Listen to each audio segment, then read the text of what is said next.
Hi everyone.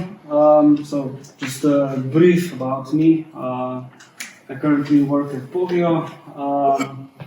I've been a freelancer before. I've worked for normal companies before. There's a few apps, not all of them obviously, that I've created. Just a bit stats. And this talk is about Kotlin Multiplatform mobile, and generally goes like this, right? So within Kotlin, you can share a piece of logic, you can share all the logic and keep the UI native, and you can share up to 100% code, which in practice probably never will happen, but it's nice to hope. The slide is stuck, I think. Okay. Anyway, lag aside. So how do you look at the multi-platform project? Right, you have the common multi-platform, which includes the server, and then you have various client multi-platforms. I have a small project here just to show and discuss how it's done, and yeah, let's go into the various things. So first, a short intro into the history and what's going to happen in the future. So KMP went beta last year on October the 10th. Compose for iOS went in alpha this year, May. We had the first Compose release, so this is JetBrains Compose. And yeah, KMP was announced stable on November the 1st, so they are claiming that everything should work.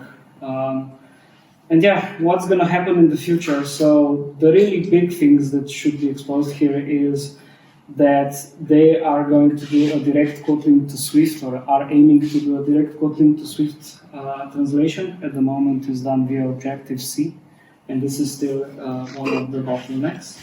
And the second is that the Compose for iOS goes into beta, and a bunch of other small things, obviously. Right. For the purposes of just demonstration and talking about this, I've created a small app, which I haven't.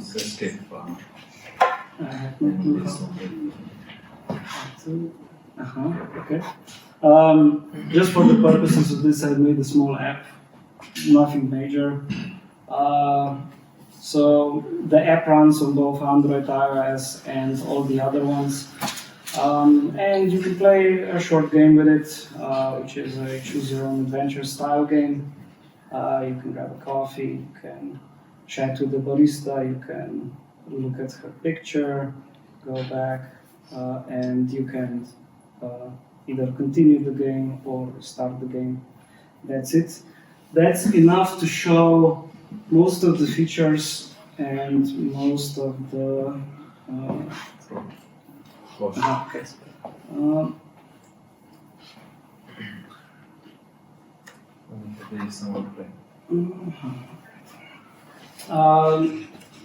That's enough to show most of the features and to go over the architectural setup and everything else that makes an app work, right? So, right, let's talk about the architecture. So, I'm almost certain that most of you are now familiar with the MVVM architectural style. Most of you use it in the Android apps. The key things to notice here is that it's exactly the same, right? So at the high level, switching just from Android to the KMP style, you're going to be doing roughly the same things. I've made the view gray here. This is the most contentious part here, right? So you can either choose to do native UIs, as it said on the first slide, or you can choose to do the JetBrains Compose style, which then does the other app, does all the UI, including iOS and desktop apps and websites. In the architectural department, I would just briefly like to mention MVI, which is also has quite a wide support. There's a bunch of projects doing various components and easy integrations for that. And Decompose, which is a probably interesting talk for the future, but it's a really interesting take on architecture where we don't have a centralized view model. But I'll leave it at that. So, just going through the project in general, right? So this is the structure of a project, more or less every project. So I've chosen here to go with Compose, so from JetBrains. So most of the project is done in a style that reflects that. Apparently part of the screen isn't visible.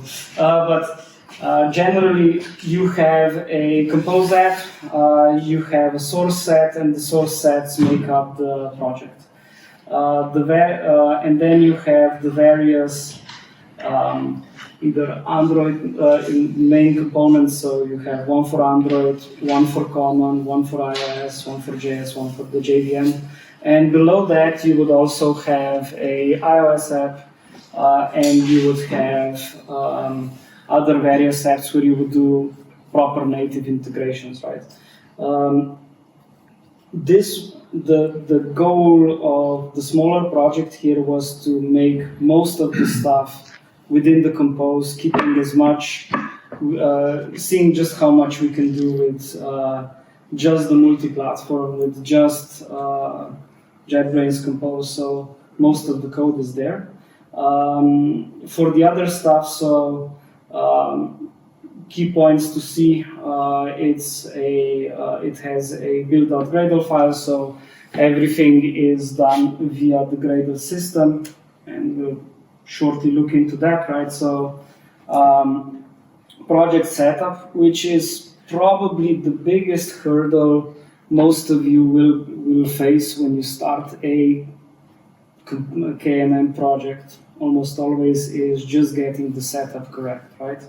So you generally have a Gradle, which is split up into source set. This is the common directory. This is where you do the shared code. It's actually went. Okay. I see. So this is where you probably run into most problems. This thing is still slightly wonky to do. I would recommend, if anybody wants to start, just take the Compose Multiplatform wizard and start the configuration from there. It's an online tool and will generate like a generic project from that. That's probably the easiest thing to do. Otherwise, you're working with source sets, you're configuring build system, you're also configuring stuff like core pods if you're using them, frameworks if you're using them for iOS. So there's a bunch of stuff and a bunch of work that always goes into the project, just doing this part. Right, so views. This is a JetBrains Compose views, not a Jetpack Compose view. So as you can see, it has more or less the exact same signature, composable, has the exact same functions. Underneath there's just the story branch composable, which is yet another composable. It could have been something more common. What's not something you're used to is the UI state which you collect. So that is just a regular state flow, or appears as a regular state flow, but uses some other library to do so, right? You can't really use Android ones. As well as the navigator, right? So to do navigation, obviously Jetpack navigation won't work, so you use Voyager in this case. There's a bunch of options that you can use. Always, or at least my advice here is there's a really good collection of libraries that's available. which is called KMP Awesome, which I would probably suggest is the first place to do searches for. The second one, the second big resource for everything should be TouchLab. Right, so we moved from the view layer into the view model layer. I'll just wait for the light to finish. So elevator music, I guess.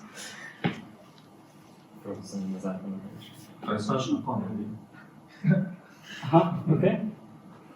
So it says view model, right? So okay, so view model, right? It again, signatures looks the same. The actual implementations behind them are not. So there are Moco view models and Moco Flow and just regular old coin, which is, so Moco stands for Mobile Kotlin View Model Architectural Components, which is a mouthful, so Moco it is. Essentially, these view models and the other architectural components are lifecycle aware on all platforms, or that's the general promise. So they can be, so as you can see, there's a C state flow instead of a normal state flow, but everything else more or less stays the same, right? So it's what you would call, right? It's how you would normally code your projects. Again. Okay, now it works. Cool. Moving on to the model layer. So the model layer usually contains the repository, usually contains an API client, Ktor in this case, or not integrated in the sample, SQLite, which you use for doing your database queries, and Kstore, which we see an implementation here. So the ecosystem of KMP progressed so far that you don't do many expect actual implementations anymore, or at least you've got libraries that do those for you. So this is, I wanted to do a demo of that as well. So this is how the multi-platform part looks, right? So you write a function where you say, I expect a Kstore of string. This is a abstraction of just a normal storage unit. And then you do the actual implementations in the files. I would hopefully, without lag, navigate back, right? So one would be placed in Android main, one would be placed in common main, and another example is in iOS main. So the common code contains the expected result, and the actual implementations is the Android one, where you're actually referencing the Android system to get the file path, and the other one is the iOS implementation, where you're again referencing the implementation. So yeah, generally in practice, right, the data layer would look exactly the same as it would on Android, and all the other layers as well, right? There's almost little to no changes that you do. So you always have to have some glue, some utilities, right? You have coin. Again, coin is just the only real difference with coin is the integration of coin, right? Usually we would start that at the application in an application component, where you would do the first injection of coin, right? This one is actually a composable of the app, right? Again, the others are just utilities. So you have Napier, which is just a log, which is essentially Timber or just log.d. And you have Voyager. Voyager is the navigation. It's a pretty nice API, I must say. At least for simple screens, it's really nice to navigate. You have static pulse, you can just do. And below that, I just did a sample of an injection. But generally, I hope everybody got the feeling that like working, just making a KMM project once you're past the configuration stage is essentially the same, almost the same as coding Android. There is really little to no actual differences, right? And yeah, this is the actual part. So in the previous slide, right, we had an application composable which has to be actually integrated into the app, and this is the point where you're actually writing normal code, normal Android code, right? You have a component activity where you just set content. That's it. That's the whole integration of the compose. It's pretty simple. You could potentially have a whole app built on the other side. You just need one activity and it actually works. On the other side, right, we have iOS below one line. Sorry, it was stuck again. Start looking at the screen rather. So you have below you have the one-liner, which is just compose view controller, and you're calling the composable. Same for the web, although it's really experimental and shouldn't be trusted. But okay. In either case, so if we just imagine from the Android perspective, right, you can take a arbitrary, obscure flow, which best practices dictate should have its own activity or not. And you can essentially transform it and have a multi-platform project from there just to test it out in production. It's pretty simple. Yeah, again, this is just some extra fun since all the other ones were I actually can't show you the actual thread because it's not my computer, but still. So just generating this, just creating this project, right? So it's a game. It has a story. The story was generated by ChatGPT. Actually, I could force it to do some pretty neat stuff. Although maybe I'll try to go back here. Just for a bit of fun. So how does this? Let me just close everything. So how do you generate a game, right? Well, you got a bunch of models which create your game, right? So you have a story. You have a dialogue, you have images, you have story actions. Those actions can either be just default ones, go to the next story branch, or they can have some random chance of occurring, right? You take all those data models, you give them to ChatGPT,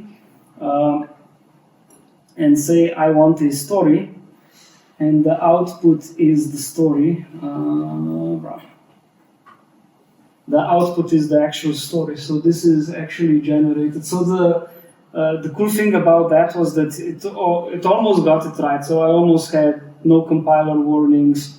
The story kind of made sense, and it's a branching story. So you have multiple branches. It just knew how to combine them with a bit of prodding. I could also get them to do a rudimentary rock paper scissors game, but I had to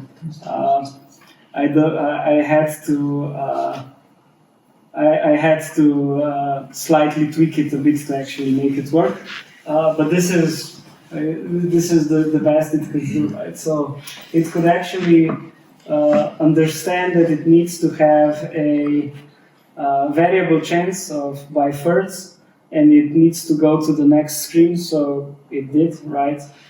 So it created all those intermixed chances, and you got a story from it.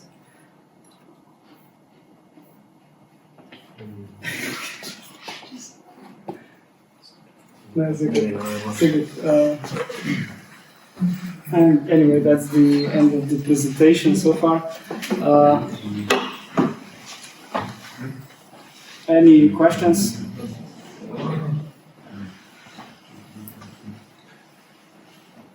I guess, would you consider it to be stable? How stable is it? Depends on what you're using. So if you're using KMP with sharing code but building the UI separately, then yes, it's stable. Although I really would like to try, and I probably will in the future, have it on a proper project, not the sample one, to have the actual compose, so JetBrains compose for Android. I wouldn't yet go into the iOS quarter with it. You'll probably still have you'll have issues. Or you'll probably have to refactor stuff, right? Because it's still in alpha. That part is pretty well made. There are obvious issues that you need to go over, right? So you need to have something which builds, which takes a bit of time if you're. I'm assuming most of us are agency people, so initial project setup can't really take a bunch of time, right? But apart from that, once you overcome the setup and you get it to a stable quarter, it works and you can use it. It's pretty decent. The iOS portion, so I'm assuming that you're going to talk about the iOS portion, right? The iOS portion is still questionable. I really had an interesting debate, which I'm not sure if I could repeat that, but iOS developers aren't, the TLDR is some iOS developers aren't really the happiest when they get it.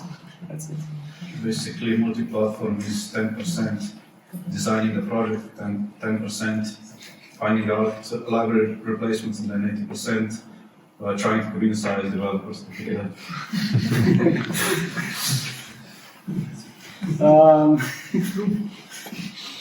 That's fully the truth. Yeah. That's more true than anybody probably knows, but yeah. Okay. Did I answer your question? Apologies, I got lost. I guess the question is, would you build like a small hobby app that would work on Android and iOS? Yeah, of course. Oh, okay, that was. Yeah, sure. I would also build like a proper. I would also build a proper functioning app with it and post it to the Play Store just as any other. So it's not. I wouldn't be afraid to do it. I wouldn't yet do it with Compose in front. I would share. I would have separate UI builds. But that brings you extra abstraction layer because you have to build your own data models for Android part of the UI and for iOS part, just to accommodate resource references and stuff like that. Mm-hmm. So there's a lot of boilerplate code to be done. Yeah. Although there are projects that alleviate some of the pain to some degrees, but there's a lot of effort specifically by, I don't know if you're following this, but TouchLab. So TouchLab is one of the, at least I tend to follow what they do quite a lot. Yeah, they're big early adopters. Also Square, or now Block, is, so both of them have large efforts towards making it better to use for iOS, as opposed to anything else, right? So there are portions of work being done. They have created some plugins, right, for Xcode. Correct. Mm-hmm. So what is the general landscape in development of KMP? So as as far as I got the impression, is that Google is still working exclusively on Android-specific, let's say, Compose and other things, so that JetBrains is trying to push for KMP. Yes. So there's some, let's say, I read that Room is getting KMP support.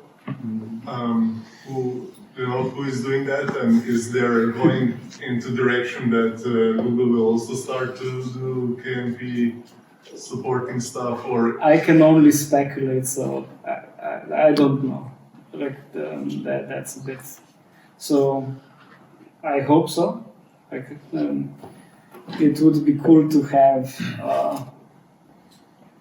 a good working unified platform to do development off of. Just that, but yeah, I can't really speculate on what Google will do. Because if JetBrains is the lone player in KMP, then it's really hard, because if Google breaks something with the Compose for the JetBrains I mean, that builds they're in the same boat as every. No, it's a good and valid question. They're in the same boat as any other cross-platform developer, essentially, right? Although there is the nuance here that the integration is different because they're actually generating code, right, on a lower level than everybody else.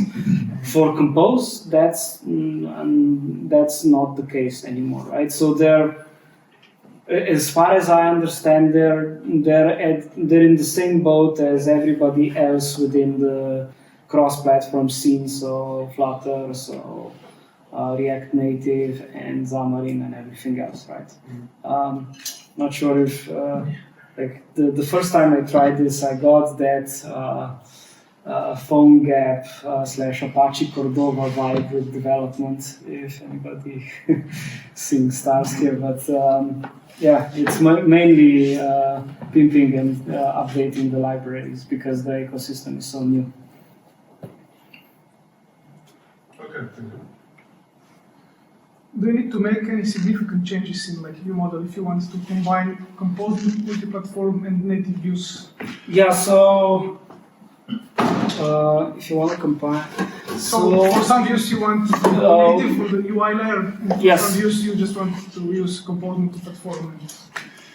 so that you would share. Okay, that. So the view model that you would use on multi-platform is a different view model, right? So In general, like a concept. No. Conceptually, they're more or less the same. You would have to, if you're again, Moco actually supports live data, although it has a wrapper around it, and in the background that thing's weird, so I'm avoiding it. But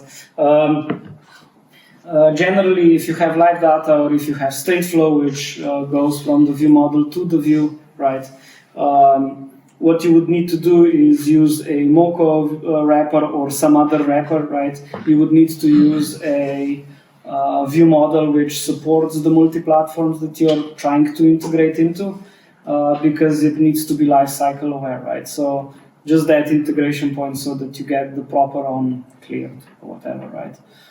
Function call, and that's the stateflow, which integrates into the view, is properly lifecycle aware, so you won't break everything, right? But apart from that, you could, I would like to say, copy paste, like something fairly simple, assuming you use coin and not, I don't know, hilt, right? You could pretty easily copy paste and just do different imports, essentially. Thanks. How big is the difference between Google Compose and JetBrains Compose? It's literally built on top of it. But there's still like limitations. So whatever the Compose supports all platforms, so if it's not gonna have everything, right?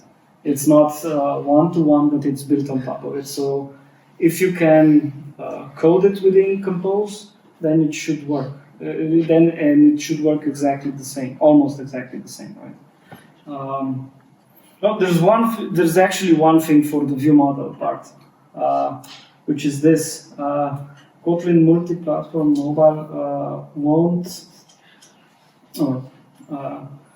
won't support Java functions in its code, right? So that's one thing I wanted to show but forgot.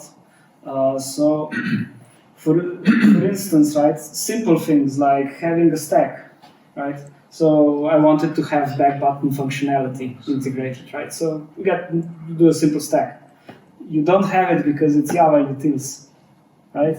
It's not present, and Kotlin didn't do it because why would you? Because you have Java, right? So that's maybe one part that nobody's aware of, right? You do a wonky implementation of the stack, just so it works. But this is one thing that will probably bug you because you're probably depending on some collection somewhere, or some Java utility, right?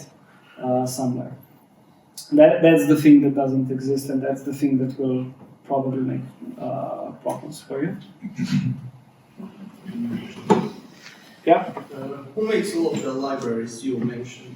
Things like Navier, Moco.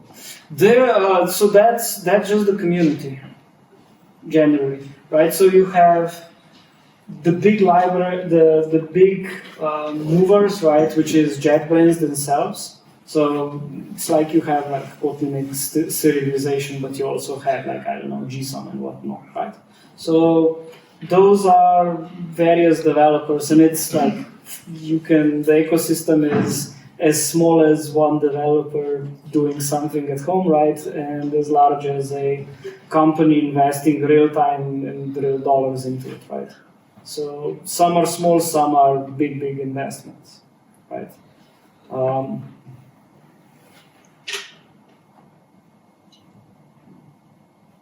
Yeah. You already touched the topic a little bit. So there's a bunch of cross-platform tools on the market. We even discussed about some of them on the previous meetups, like Flutter or Summary or something else. And most of them are struggling hard to position themselves in the iOS space or iOS world. Like, do you think that KMP has what it takes to position itself a little bit better, maybe grab a bigger market share there, or not? No, that's a really good question. I've got two visions for that, at least in my head, that I will share, right? So the first one is essentially, sharing string resources, right? Mm-hmm. Which you can pretty easily do here, right? You have one file shared, and then you do implementation so that everybody just uses that implementation, and that's a small one. I see that as soon as it's being built this year. It's not yet done, and I think it's one of the killer features from KMP, but hey, right, so small stuff like this, I see that it's gonna be used widely, simply because wherever you have the interaction of the iOS and Android developers, where you need to share stuff, that part I think is gonna go as soon as it's gonna be slightly easier, slightly better, right? Still needs to improve, but that part I think is gonna take off, because it's just like, why do you need a middleman spreadsheet or something to ensure that your translations are not duplicated and blah, blah, blah, right? And there's a bunch of candidates for exactly this space, right? Then I don't know, that's probably, I think it's gonna grab a market share of the other cross-platform apps. I'm not sure it's gonna replace native development as such. Will it be able to grab more of iOS space? I mean, if we can, it's a price performance question ultimately. I don't know, it's how much businesses are willing to pay. Right? If we can make it efficient enough, it's probably something that's it's gonna stand on its own. Can I also have a follow-up question? Sure. Just like, this is the last thing for me. I'm not sure if everybody's following this. There's actually a political thing in European Union which could push cross-platform tools, a little bit better down the line. They're actually mandating Apple to allow the side loading of apps beside App Store. And I remember a couple of years ago when JetBrains was still producing that app called IDE. There was a big problem that you could develop an app, but if you wanted to publish it, you had to open Xcode and then publish it to App Store. Yes. If EU forces Apple to sideload apps, so you won't need Xcode anymore, we also think that this could potentially have some kind of an impact here. Cool. And retroactively, do you think that it was a good decision that JetBrains decided to deprecate AppCode? I actually worked on app code in like 2015 to 16, something like that, for a very painful amount of time, which I don't want to repeat. So from that aspect, I don't know. There is a new IDE for multi-platform development that they're already marketing. Fleet. Yeah, Fleet. Okay. Yeah. So I'm not sure that AppCode is coming back, but more if they can remove the requirements to own an Apple to build, right, and probably to not need a Apple account to publish. So you suddenly invited the whole a large majority of lower income countries into the iOS development world, right? Just by doing that, right? Thanks for that. I have two questions, one more practical and another philosophical, like Jacob. The first one is, if you want to produce an app that has like native looking and behaving components, UI components in it, could you do it with the Compose multi-platform solution? Or let's start with something simple like switches and like sure. stuff. Sure, you can the integration that I did here actually includes Material, right? So if by native you mean Material, yes. And flat for iOS or whatever it's called. Or again, it's in alpha. I wouldn't yet. But if UI is the thing, build separate UIs, you're probably gonna have cases. It's like, do you want to choose React Native over this? I think it's still the same discussion, although you can kind of defer it here by choosing to implement native UIs. And I like that you mentioned React kind of connects to the valid question, because as a Kotlin and Android developer, I would probably choose Kotlin Multiplatform if I had to go to anywhere. So I read an interesting article from Don Felker where he shat on multi-platform solutions. Basically, it's like he said, for example, for us, it's really attractive. You need a little bit more knowledge, and you suddenly can develop for like more platforms than one. But then if you're looking to employ somebody to work on your project, you need to look for somebody who knows Android, who probably knows a little bit of iOS, and who knows the working in between, and that's like a much more skilled developer than just an Android developer or just an iOS developer, which makes them rarer and more expensive and harder to find, I assume. Yeah, depends on what you want to do, right? So again, I think even front-end web developers divide themselves into slicers and just the React or Angular developers, right? Some people specialize specifically in just the view, right?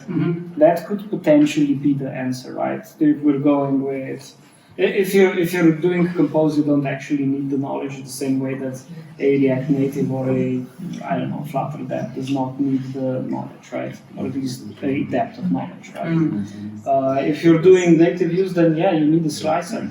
It's a different job description, right? If you want to go philosophical. And you're looking for basically unicorns at this point in time, I guess. Yeah, actually no. So you're looking at just a regular Kotlin dev who's willing to learn the libraries, right? To make it to the view layer, and then you're looking for a regular Android developer, a regular iOS developer, and again, the problem is the person willing to learn.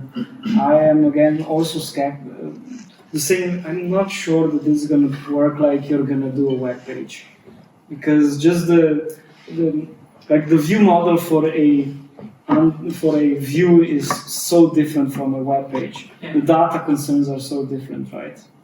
Yeah. I'm not sure that that's gonna play much role. I don't know. I mean, you can be smart, but there's a limit. Okay, thank you.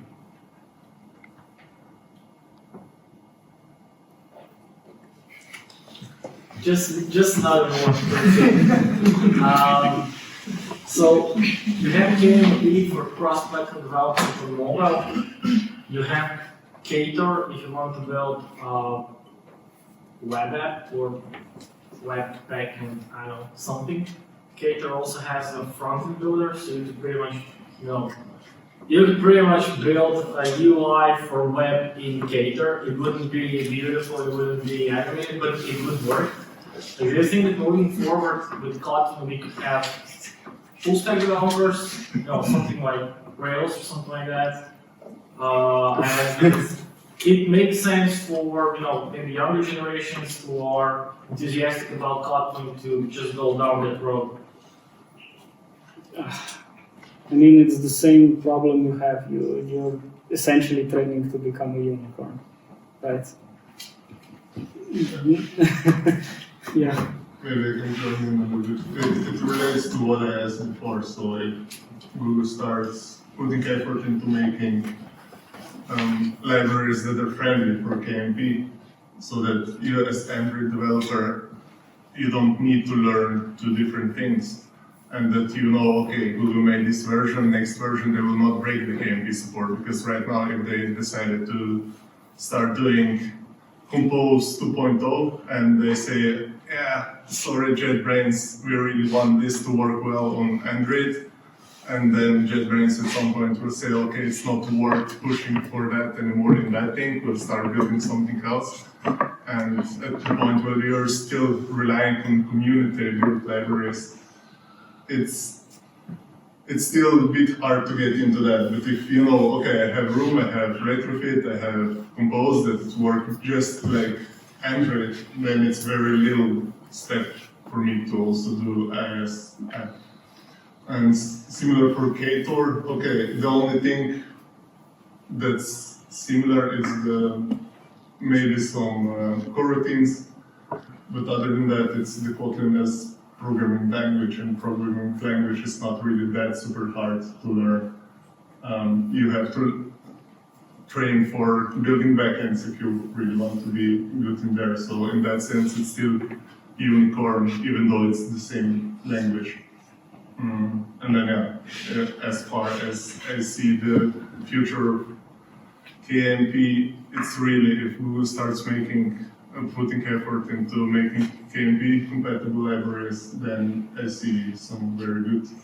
Do you think that Google is a bigger problem here or Apple? I mean, Apple has to succumb eventually to some regulatories, so I kind of count on them a little bit to push it, so that they shouldn't close stuff. And even Apple is doing some Swift runtime support for Android. So you could say, why won't Android developers learn Swift and do Swift? Well, but that actually is a good question. Yeah. They're also pretty much doing the same thing from their side. Yep. It's just that it's way less production ready than Kotlin and Compose. Even Swift UI is way less useful than Compose is. So now the question is if Android developers will no longer need iOS or the other way around. Yeah, if we're gonna make it first, that's So progressive web apps, right? yeah, but Apple has its own policy about progressive web apps, but pretty much, yeah.